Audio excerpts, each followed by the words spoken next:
किसी गांव में हरि नाम का एक गरीब किसान अपनी पत्नी शीला के साथ एक छोटे से घर में रहता था। किसान के पास एक जमीन का टुकड़ा था जिसमें वह खूब मेहनत करके सब्जियां उगाता था।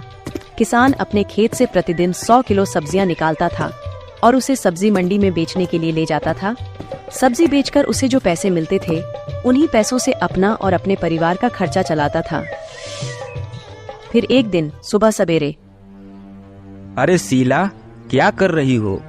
खाना लाओ भाई, मुझे सब्जियां लेकर मंडी में जाना है। क्या सुबह सवेरे चिल्लाने लगते हो? खाना अभी नहीं बना है। शीला, सुबह के 8 बजने वाला है और तुमने अभी तक खाना नहीं बनाया। मैं कितनी बार कह चुका हूँ कि सुबह जल्दी उठा करो। चिल्लाओ मत। तुम्हें कौन सा ऑफिस में जाना है कि लेट हो रहे हो?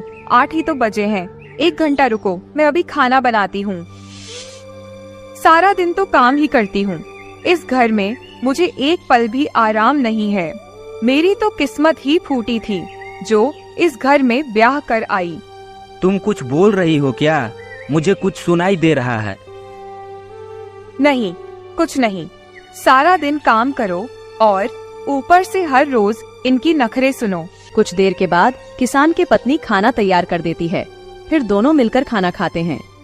शीला, आज सब्जियां लेकर मैं मंडी नहीं जाऊंगा क्योंकि आज मैं लेट हो चुका हूं और अब तक तो सब्जी मंडी में बहुत सी सब्जियां चढ़ चुकी होगी और सब्जियों का दाम भी गिर गया होगा। आज मैं खेतों में जाता हूं और पौधों को सिंचाई कर देता हूं। तुम मेरे लौटने तक घर का सारा काम कर लेना, ठीक है? किसान अपने घर से खेतों में सिंचाई करने के उद्देश्य से निकल जाता है। किसान के जाने के बाद उसकी पत्नी की दोस्त मीरा उसके घर आती है। अरे मीरा बहन, आज तुम यहाँ कैसे? आओ आओ बैठो, बताओ कैसे आना हुआ? अरे कुछ नहीं बहन, अभी घर के कामों से निपट कर आई हूँ। घर में बैठे बैठे बोर हो रहा था तो मैं सोचा क्यों ना तुमसे 2 बातें कर लूं। वैसे आज तुम्हारा मन उतरा उतरा सा क्यों लग रहा है? अब क्या बताऊं मीरा बहन, सारा दिन काम करते करते थक जाती हूँ और मेरे पति को समय समय पर हर चीज हाथ में चाहिए।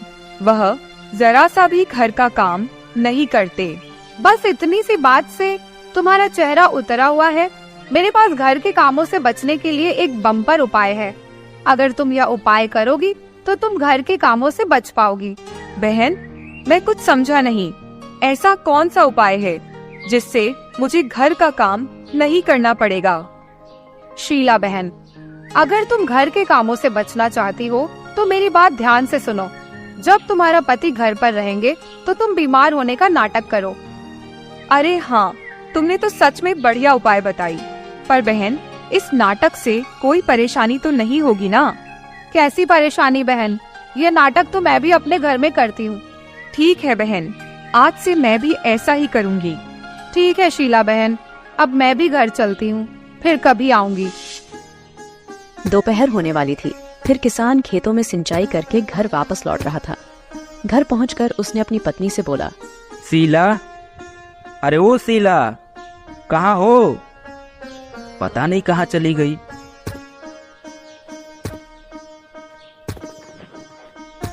अरे भाग्यवान, तुम्हें रात को नींद कम पड़ती है क्या जो अब दोपहर में भी सोने लगी हो?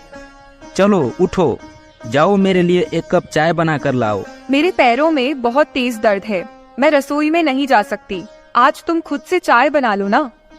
ठीक है, तुम आराम करो, मैं खुद ही चाय बना लेता हूँ और हाँ, 1 कप तुम्हारे लिए भी बना दूंगा।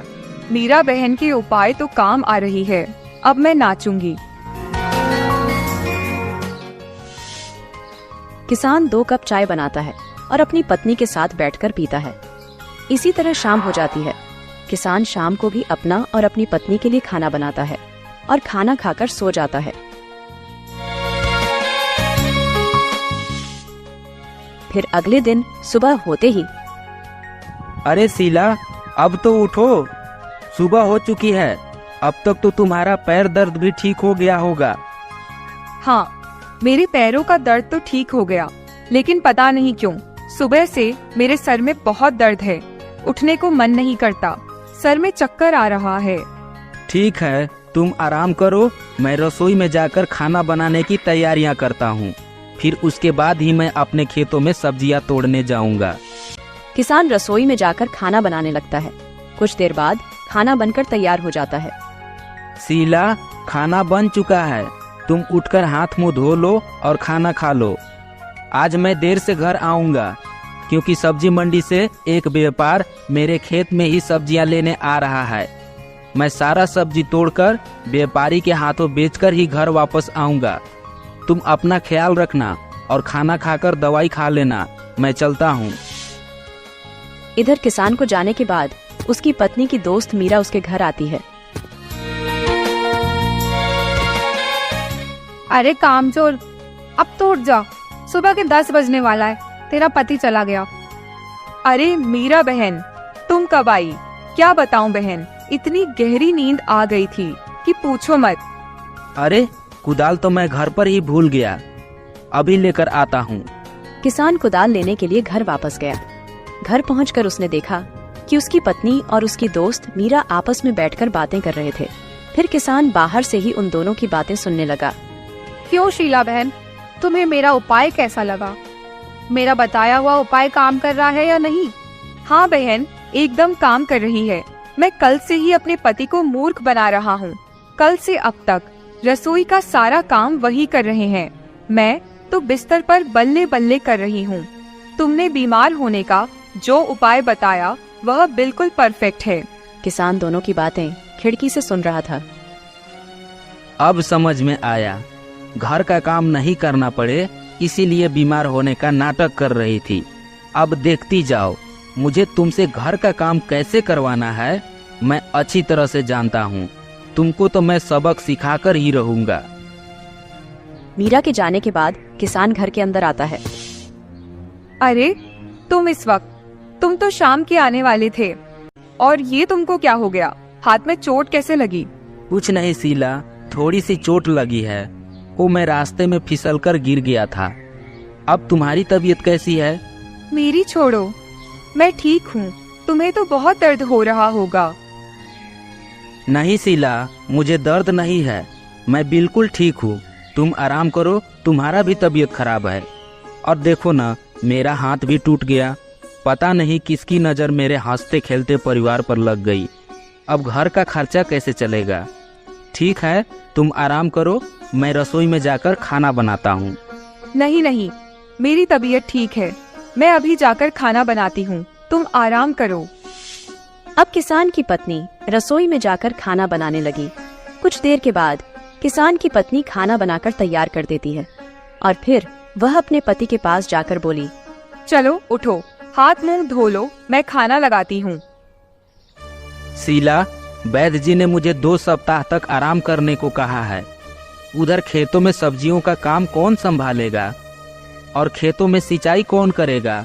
अगर पौधों को समय समय पर पानी नहीं मिला तो सारे पौधे मेरे ठीक होने तक मर जाएंगे। सब मेरे कारण हुआ है। अगर मैं इनसे घर का काम नहीं करवाती तो ये रास्ते में चक्कर खाकर नहीं गिरते। अब मुझे ही सारा काम करना पड़ेगा, घर का भी और खेत का भी। मैं क्या सोची थी और क्या हो गया। अब मैं रोज सुबह जल्दी उठूंगी और खेतों से सब्जियां तोड़कर मंडी में बेच कर आऊंगी, जिससे हमारा घर का खर्च चलता रहेगा। अगले दिन सुबह उठकर किसान की पत्नी खाना बनाकर अपने खेतों में सब्जियां तोड़ने चली जाती है और उसे लेकर सब्जी मंडी में बेचने चली जाती है। वापस लौटते समय रास्ते में उसे मीरा मिल जाती है। अरे शीला बहन, तुम इतनी सुबह सुबह कहाँ से आ रही हो? क्या बताऊं बहन, मेरे पति रास्ते में फिसलकर गिर गए थे और उनका एक हाथ टूट गया है। वैद्य जी ने उन्हें 2 सप्ताह तक आराम करने को कहा है। मजबूरी में मुझे ये काम करना पड़ रहा है। अगर काम नहीं करूँगा तो घर का खर्चा कैसे चलेगा? ठीक है बहन, अब मैं चलती हूँ, मुझे देर हो रही है। बड़ी आई, खुद तो मुझे उल्टा ज्ञान देकर गई और खुद सुबह सुबह ही नदी से पानी भरकर जा रही है और मुझे कहती है काम से बचने के लिए बीमार होने का नाटक करो। जो भाग्य में लिखा था वह तो हो गया, अब मैं घर चलती हूँ। किसान जब सोकर उठा तो उसने देखा कि उसकी पत्नी शीला सुबह सवेरे सब्जियां बेचकर घर वापस आ रही थी। शीला, तुम इस वक्त कहाँ से आ रही हो? मैंने सुबह उठकर सबसे पहले खाना बनाया, फिर खेतों में गया और सब्जियां तोड़कर उसे सब्जी मंडी में बेच कर आ गया। अब हम दोनों साथ मिलकर खाना खाएंगे। वो तो ठीक है, लेकिन तुम इतनी सुबह सुबह इतना सारा काम करोगी तो और बीमार पड़ जाओगी। कल से मैं ही खेतों में काम करूँगा, तुम घर का काम करना। सुनिए जी, मेरा कोई तबीयत खराब नहीं है। मैं पूरा दिन घर का काम करते करते थक जाती थी, इसलिए मैंने तुमसे तबीयत खराब होने का नाटक किया। मुझे माफ कर दीजिए। आगे से मैं ऐसा काम हरगिज नहीं करूंगी। इसका मतलब है तुम इतने दिनों से तबीयत खराब होने के बहाने बनाकर घर का सारा काम मुझसे करवा रही थी। मुझे माफ कर दो, मैं अब आगे से ऐसा काम नहीं करूंगी। ठीक है, तुम वादा करो कि आगे से तुम ऐसा काम नहीं करोगी। हाँ जी, अब मैं ऐसा काम कभी नहीं करूंगी, वादा करती हूँ। अब आप जाकर आराम करो, मैं खेतों में सिंचाई करने जा रही हूँ। ठीक है शीला, मैंने तुम्हें माफ कर दिया। अब तुम जरा मेरी तरफ देखो। इसका मतलब तुम्हें चोट नहीं लगी? हाँ शीला, मुझे चोट नहीं लगी है। मैं तो तुम्हें सबक सिखाना चाहता था। इसका मतलब तुम्हें सब पता था, फिर तुमने मुझे मूर्ख क्यों बनाया? शीला, उस दिन घर से जब मैं खेत पर काम करने के लिए निकला था तो मैं घर पर ही कुदाल भूल गया था। फिर मैं आधे रास्ते से वापस घर आया तो देखा कि तुम और मीरा आपस में बातें कर रही थी। फिर मैंने खिड़की से तुम दोनों की सारी बातें सुन लिया। फिर मैंने सोच लिया कि तुमको सबक सिखाकर ही रहूंगा। शीला, तुम काम से बचना चाहती हो, इसीलिए तबीयत खराब होने के बहाने बनाती हो। बताओ, तुम इस घर की लक्ष्मी हो, अगर तुम ही काम नहीं करोगी तो कौन करेगा? हाँ, मुझे माफ कर दो। अब मैं जिंदगी में कभी भी ऐसी गलती नहीं करूंगी। मुझे आपकी बात समझ में आ गई।